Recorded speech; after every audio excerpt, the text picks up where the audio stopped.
Hello, welcome to my channel. I know why you clicked on this video. I know exactly what you're thinking, because we are all victims. I hope I can give you some comfort and tell you what we're fighting for. So please share this with more players who, like you and me, feel lost or still know nothing about this glitch. We will get back what we lost. First of all, 2 days ago I posted on the FC Mobile bug report. More than 20 players left comments supporting me. I'm really grateful to them, and also to everyone who commented on YouTube. But yesterday my post was banned by the official account and marked as spam. I felt angry and treated unfairly, because they clearly don't want to hear the word compensation. And my post was the hottest one. I especially want to thank one of the moderators who helped push a large number of similar complaints under my post. I'm continuing this for him too. Let's talk about the game. When we open the game, it's already the Champions event. But our hearts are still stuck in the world's game. Even seeing Singo's card makes us feel sick because he made us lose our love for this game. This is a comment from the FC Mobile bug report post, and it's the real reason I decided to make this video. Think about it, if you didn't know that the regular pack pool could inherit the remaining pity count, making it much harder to pull a 120 OVR TOT or Champions player. If you missed last week's glitch and didn't get a Nyland card, so you had to pay a much higher price to exchange for the Mbappe you wanted.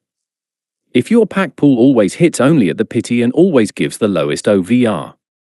If you can't beat real players in head-to-head and can't reach FC champion rank.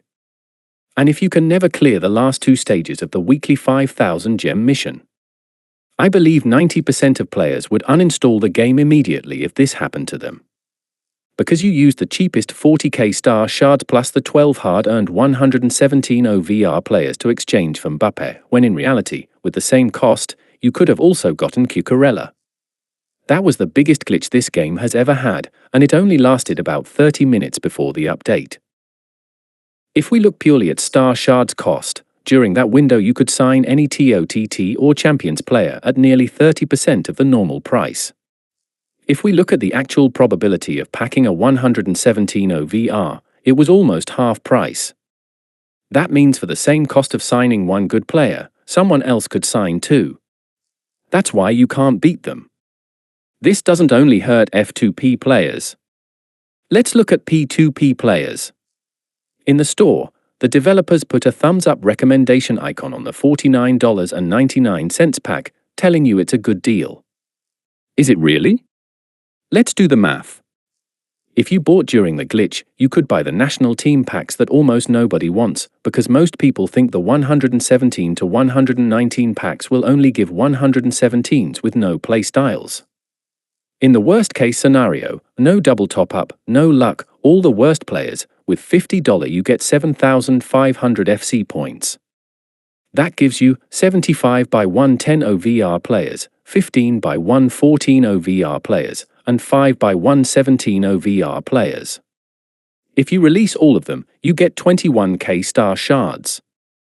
That's enough to sign any 121 OVR player. With a bit of luck, you have a high chance of getting a 122 OVR. Now look at the $49.99 120 to 122 OVR pack probabilities, 60% chance of getting a 120 and only 3.33% chance of getting a 122. So opening that pack means gambling with a 60% chance of bad luck against a 3.33% chance of good luck. EA is basically treating the people who buy this pack like fools.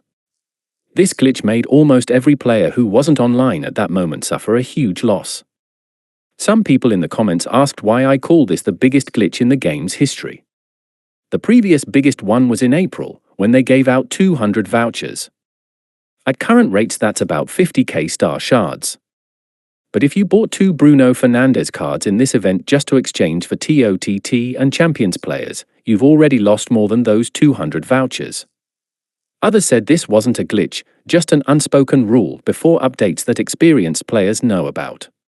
Then I want to ask, why did they remove the 1,400 star shards 117 OVR Nyland card from the exchange interface only 3 hours later last Thursday?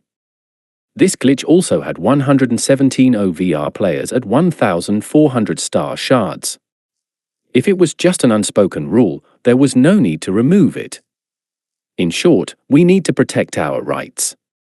Not only because the Champions event is actually worse than the World's game.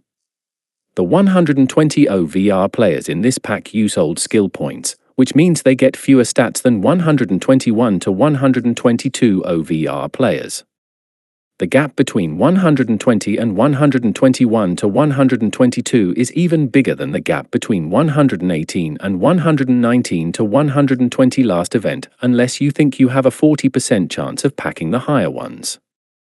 If you kept saving star shards until this event and missed the glitch, congratulations, you actually lost the least. Some 121 OVR players in this event are excellent, like Czech and Dizali, and they only cost 30k and 27k star shards, similar to the good players during the glitch. This also proves that when the glitch started, the game had already entered the Champions event. We just used the World's game prices to overpay for TOTT and Champions players ahead of time, but we didn't know these players had Champions event prices, which is what makes us angry. I want to comfort the players who lost out. From my analysis, if you bought 122 OVR during the glitch, you made the biggest profit. If you bought 120 to 121 OVR during the glitch, you broke even. If you only bought 122 OVR at full price, a small loss. But if you bought 120 to 121 OVR at full price, you lost the most. It might even be worse than spending $200 2 weeks ago on Messi, Ronaldo, and Neymar, because those cards are still usable this version. But spending the most price to get players with worse stats, that's who I most want to comfort. We may have sold our favorite players and the ones we used most smoothly, because those cards can no longer adapt to the current meta. But we could have kept them if we knew the glitch. Our feelings are just like the price of 117 OVR cards on the transfer market. They peaked during the exchange week, then crashed hard. We need a rollback or compensation. Not because of me, but because after understanding everything, I believe there are many more players who need it even more than I do. A rollback is almost impossible, and it would hurt the players who used the glitch. Do you think they would agree? The game would rather see us fight each other and forget about compensation. We need a compensation that can neutralize the gap between players who used the glitch and those who didn't. The best compensation I can think of is to reopen the TOTT and Champions player exchanges and announce it to all players. Even if it's only for 30 minutes, even if there are mission requirements to unlock it, I believe almost every player can accept that. Because this glitch was completely unexpected. No one knew it would happen. The only people who saved a large amount of star shards for those 30 minutes were the ones who had no hope and were just waiting for the Champions event. This is the only way I can think of that can truly compensate us. If the official team sees this, I hope you will consider it. One last question: does the game judge exploiters case by case, or does it have zero tolerance? If the game gives no explanation at all, can I understand that as encouraging exploits? Then content creators should focus more on sharing exploits instead of player reviews, because one exploit earns far more than choosing the right players. Players who used the exploit would have the right to laugh at those who didn't. You deserved not getting it. We should be stronger than you. And if one day we get banned or have items removed for using an exploit, we would also have the right to defend ourselves, because the official team has never upheld fairness. If the game truly does not tolerate exploits, then I hope the official team will act accordingly. Finally, my post has been unbanned now. Maybe the moderators also feel that our voice is needed. So please, without any pity, share this with more players who still don't know or are still confused about compensation. Thank you for watching my video. I will continue to speak up for the players who lost out. Look forward to my next video. Goodbye.